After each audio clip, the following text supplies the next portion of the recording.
Hello and welcome to this week's Just the Tip. My name is Corey from Meat and Potatoes Organizing, and today, again, we are just coming home from the How To Summit, which is a really awesome experience. It's a conference for professional organizers, and one thing that we talked about a lot, which is an ever emerging topic in our society, is neurodivergence, and specifically ADHD, and how can that pertain to organizing and our organizing clients. I will say that I think whether or not they've been diagnosed or not, probably around 80% of the people we work with have some ADHD or any other type of neurodivergence. And in that case, it was really helpful to get a few tips.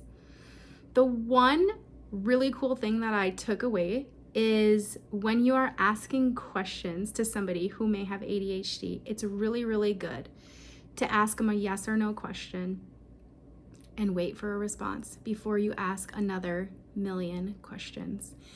Their brains need time to process things, and just keeping it very simple and direct and to the point can be helpful.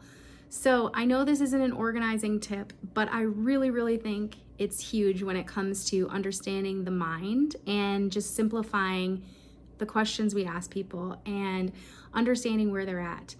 And so if you've had anybody in your life who maybe has a little touch of ADHD, maybe diagnosed, maybe doesn't know it, maybe knows it, I want you to give that tip a shot. So let's ask good questions. Let's ask questions with the yes or no answers and kind of, help everyone help themselves.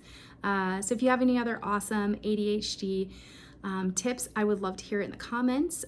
If not, I'll see you next week for another Just the Tip.